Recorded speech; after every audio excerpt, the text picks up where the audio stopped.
Happy Saturday, everybody. This right here is YouTube. This is our YouTube channel, Sportstalk. See us down here with that big ass number of 49 subscribers. So this is just to encourage you to come see us on YouTube as well. We will be announcing a YouTube week only for the show later on this month, so around third week of July. Anyway, so 49 subscribers, come see us on YouTube, and I'd really appreciate it if you did. Really helps the show grow. So now we can start to channel as much money possible into the business and helping it grow and become just as beautiful as Western Massachusetts is. Anyway, Saturday, July 2nd, 2022. You're watching the 413 Sports Talk 382nd episode.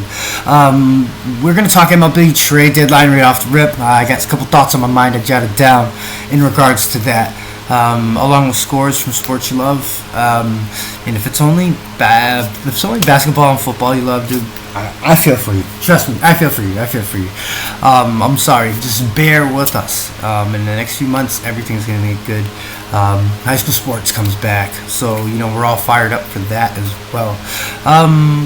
We still have August to get through though, so it's kind of shitty. But tomorrow's, 2 days is July 4th, Independence Day, fireworks, family, food, fun.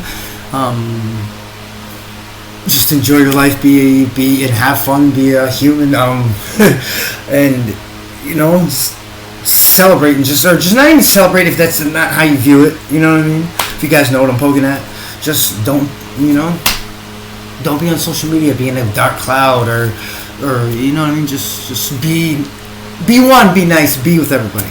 That's my message, I guess. So yeah, here we go.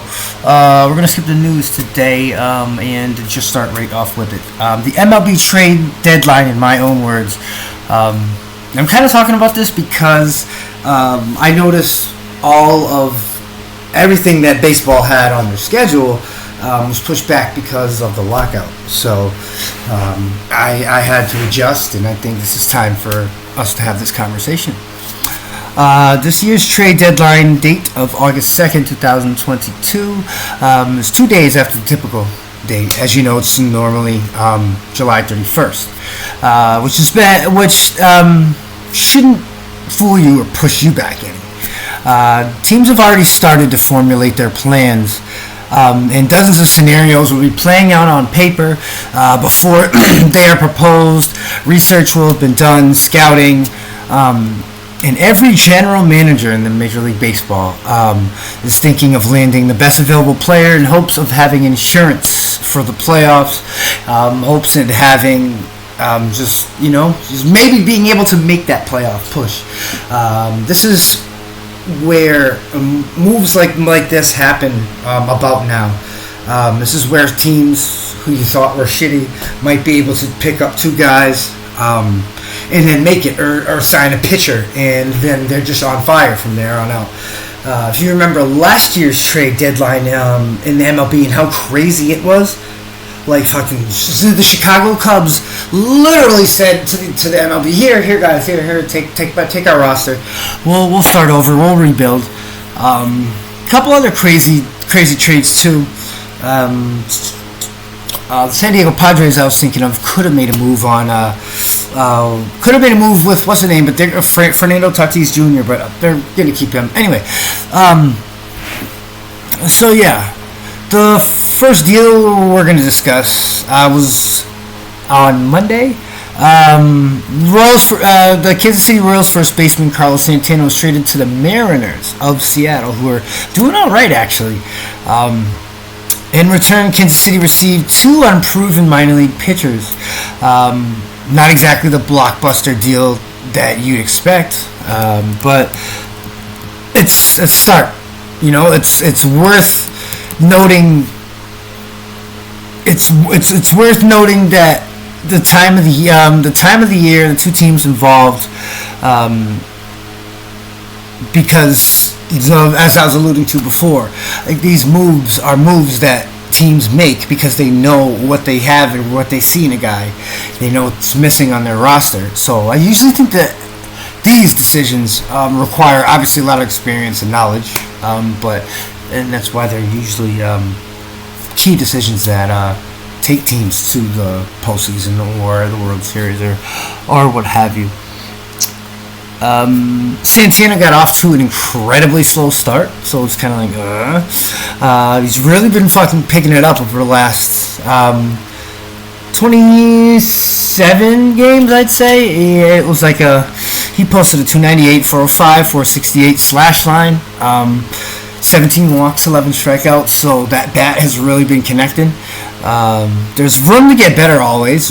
You need to score more. There's more home runs that need to be hit, especially now over Seattle, and who he's going to replace over there as well. Forgot about that. He's gonna ball out and enjoy the season. I think it's gonna get better for him. Also good. This is because first baseman Ty France's injury stopped his season, and he was all right. He was batting .316, 45 ribbies, 10 homers. So he's going to be out for 10 games, and it's already been 2. Next Thursday is basically when he's coming back. Might be insignificant to some, but these two teams are going to make the postseason, honestly. If you want to put your bets on it right now, holla at me. You know how to get in contact. And it's like a new format this year. It's 12 teams instead of 10. October will soon come, and dang, it's going to be wild. Anyway, now let's talk NFL. I love it. Back again for another 2-day segment we announced yesterday. No one is perfect, and we damn sure know that the NFL is GM Day. So I thought about this and pinpointed the biggest needs for every team, both conference. We're going to start the NFC on this beautiful Saturday. Tomorrow we'll do the AFC, and we're going to recap the NBA free agent frenzy too tomorrow. So make sure you tune in. Thank you for everybody who's continuing to support the show. It's awesome. You guys are the best. Seriously, that wasn't just to fill time. Anyway, so they still need that. We're going to start with the NFC. Arizona Cardinals, I believe they should sign Janoris Jenkins. Yes, here it is again, secondary help. Cardinals defensive coordinator Vance Joseph somehow got a secondary headline by corners Robert Alford, Byron Murphy, Marco Wilson. But no, all jokes aside, he got them to be top 5 in pass defense. Alford took off. Free agency said goodbye.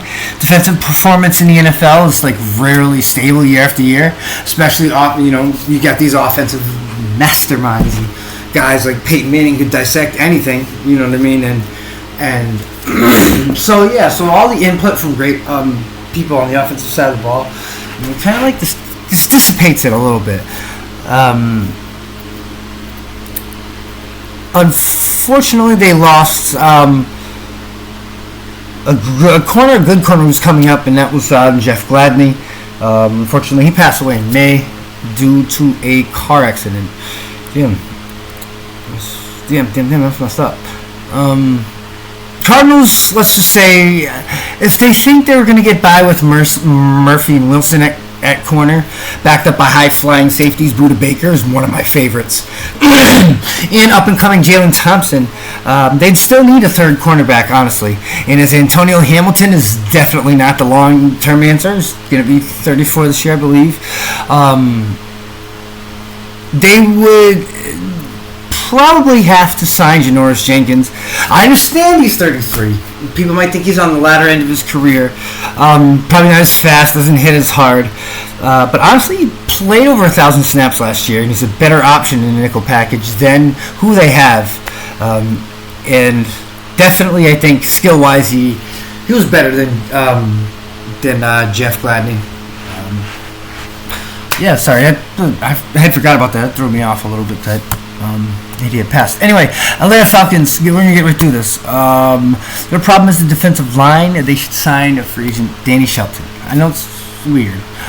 They have arguably the worst roster in the NFL right now, so theoretically they could use an upgrade at every position. However, it's realistic that Atlanta's front office doesn't have any intention of contending this year. So, like a sucky franchise does when it's in the rebuilding stage, they'll bank cap space, roll over into 2023. I see them tanking, obviously, so they can get one of those good quarterbacks in the beginning of the first round. Anyway, signing Shelton, what does that do? It gives the vet Grady Jarrett some help in the front seven. 850 snaps were gone when Mike Pennell, Tyler Davidson, and Jonathan Bullard said goodbye to the Falcons free agency. And Danny's no game-changing talent, but by any fucking means. But he's only 28 years old and still has a decent window open to get better. The former first rounder will see significant playing time right out the gate, I believe. He is the guy that has that D2 second defensive tackle spot on lock. I don't see anybody else competing. At least I don't know who they have. I don't see it. Anyway, sorry, there's a big space. Carolina Panthers, we're moving right along. Left guard, they should sign free agent Quentin Spain, former Saint and San Francisco 49er, I believe. Quarterback is still an obvious problem here, but after using 3 selections last year, including a second rounder, to acquire Sam Darnold, and furthermore, they traded up and lost more draft capital to take old Mrs. Matt Corral. I'm not really sure about him yet. So do you really think they can afford to give up more picks for Jimmy G or Baker Mayfield?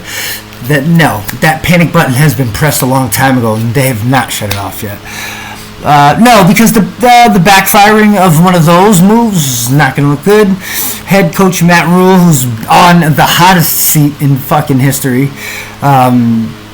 I think that he's going to be smart. I don't know, he's a desperate guy, but if I were him, I would be smart and invest in an interior offensive lineman here, i.e. Quentin Spain. I think, they've already added. They had Ikem Ekwonu. They drafted him in the first round. Austin Corbetti's pretty damn good. Bradley Bozeman's all right.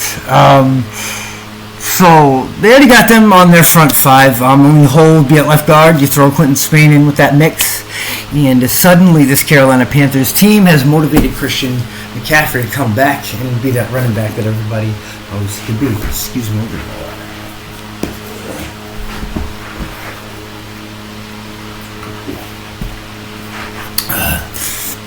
Yeah, so Spain is not only the best interior offensive lineman,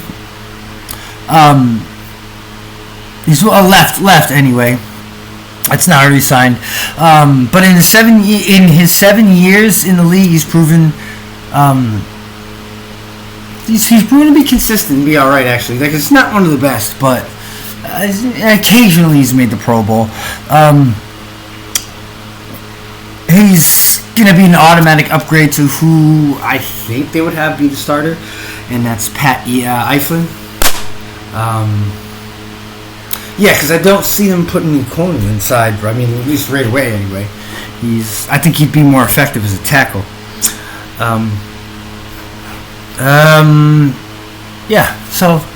That is the Carolina Panthers and how I feel about them. Chicago Bears. Fuck the Bears. Go Pat, go. Their problems, offensive line. They got a lot of problems, but offensive line. They should sign former first rounder of the Kansas City Chiefs, Eric Flowers. First of all, fuck the Bears, just like I said. No doubt in my mind that quarterback Justin Fields will have the worst wideout group in the conference. Darnell Mooney's okay. He's up and coming. They attempted to add other talent in the former Kansas City Chief Super Bowl winner, I believe, Byron Pringle.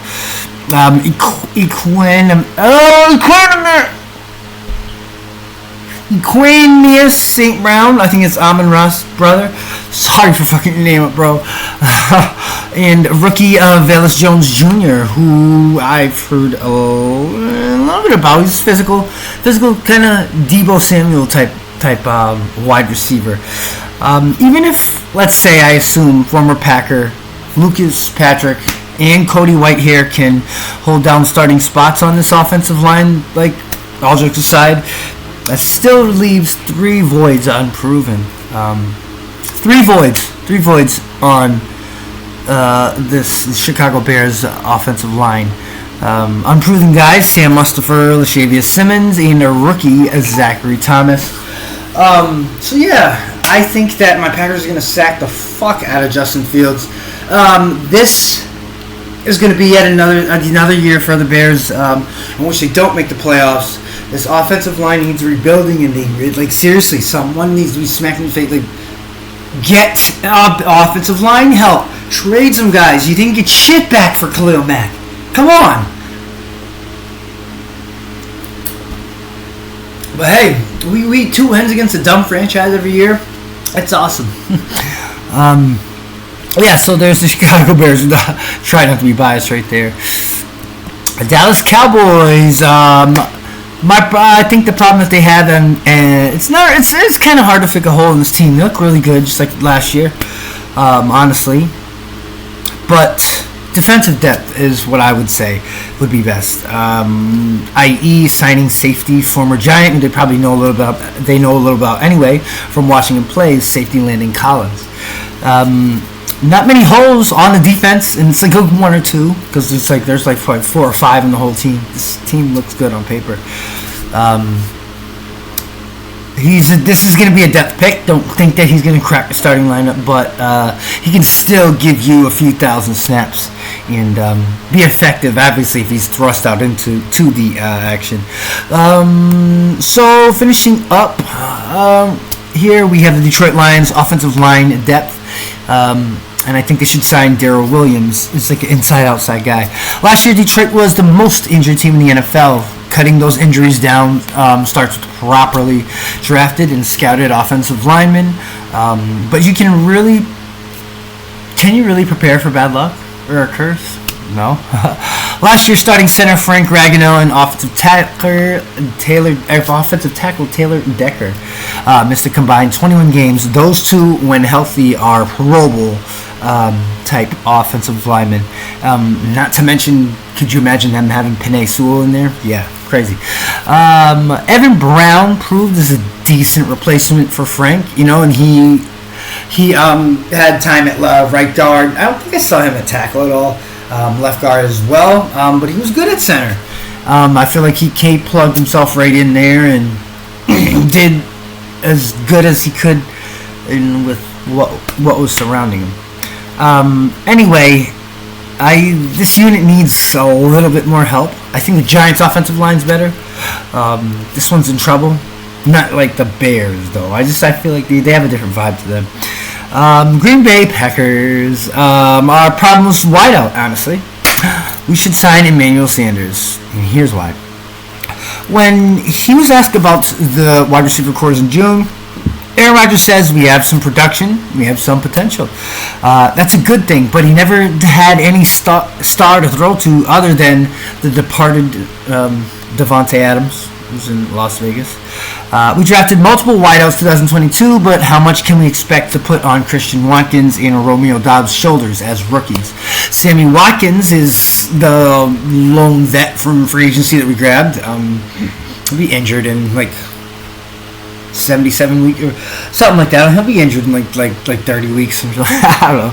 Anyway, so Sammy Watkins is the only guy, meaning we need to sign another one, get somebody else in there who can automatically give us something. Automatically is another target for Aaron, other than Robert Tonyan and Josh DeGuara, our other tight end, who was a second-round pick a couple years ago, who needs to fucking produce. Manny Sanders has got a little. He's still got it, a little bit left in the tank, and I think this is where he comes to get another ring. Go Pat, go, as always. Los Angeles Rams edge rusher, like that defensive line needs any help, right? Trade and bring back Robert Quinn is what they should do. Super Bowl champs in 2022, they re-signed Stafford, Cooper Kupp, Aaron Donald. I believe they need to bring more pressure off the edge and welcome back home Robert Quinn. Really quickly, the Vikings defensive line, that's an issue where I saw more than one guy had to go. Halfback depth for the New Orleans Saints. If you're going to have that kind of offense when he's hurt or when he's suspended or whatever, you're going to need somebody to step up and at least give you 30% of what Alvin Kamara can do. New York Giants, another cornerback back there. Dallas is getting better. They're going to pass all over you, and eventually the Redskins are going to come around as well because they have Terry McLaurin, De'Ami Brown, Fred Davis, tight end, I believe. Very, very, very dynamic group right there, and then you know how they are defensively as well. So. We have the Eagles. I want to see tight end depth behind Dallas Goedert. He's decent. He also gets hurt. And it's the same for the 49ers. They need depth at center as Alex Mack has announced his retirement. And I believe... Oh, no, we got a couple more. Seattle Seahawks signed Colin Kaepernick, Jimmy G or Baker Mayfield. That's pretty much it for them. The Bucks get a blocking tight end as Robert Gronkowski is just retired. Washington Commanders need an edge rusher depth. I know you're gonna say what the fuck, and we were just talking about them a couple minutes ago. But depth here, like what Chase Young's impact to that defense was. And how they played when he's there versus when he was injured with that ACL injury. It's like they're the complete. Oh shoot, we're getting ready to play the Redskins. We're getting ready to play the Commanders. Sorry, anyway. We're getting ready to play the Commanders. Oh, we gotta worry. You get that little that feeling. Oh, it's gonna be a running game. It's gonna be one of those, just dog it out. One of those tough fights. But without Chase Young. You don't have the fear of pass rush, do you? Fucking throw a party on. And that is it for the NFC version of They still need that. Check back tomorrow for the AFC version. You don't want to miss that. Anyway, scores. Major League Baseball. Cubs over the Red Sox 6-5. Toronto 9, Tampa Bay 2, Miami 6, Washington 3, Philly 5, St. Louis 3. Atlanta 9, Cincy 1, Milwaukee 19, Pittsburgh 2, Mets 4, Rangers 3, Kansas City 3, Detroit 1, Houston 8, LA 1. Arizona 9, Colorado 3, Minnesota 3, Baltimore 2, Oakland 3, Seattle 1, Dodgers 5, Padres 1, and the White Sox over the San Francisco Giants 1-0. WNBA, LA over Dallas 97-85. Las Vegas 91, Minnesota 85, and Seattle 73, Indy 57. This was 4-3 Sports Talk 382. If you'd like, you could subscribe to us right here on YouTube. We're 49 subscribers deep, and we are in the midst of creating a YouTube-only section. Content right now in that area, we'll give you updates on the very first YouTube-only event that we are going to throw. That will be announced later this month again. So, thank you guys for your continued support of the show on Facebook, YouTube, however you view it. I want to thank you very much, and we are never going to stop. We're going to continue to give you the best product possible, and then some. We're gonna just create dope-ass content as it relates to sports, and that's what we're going to talk about. Love you all. Wishing nothing but health, wealth, and success. Episode 383 will be yours tomorrow afternoon. Have a good one.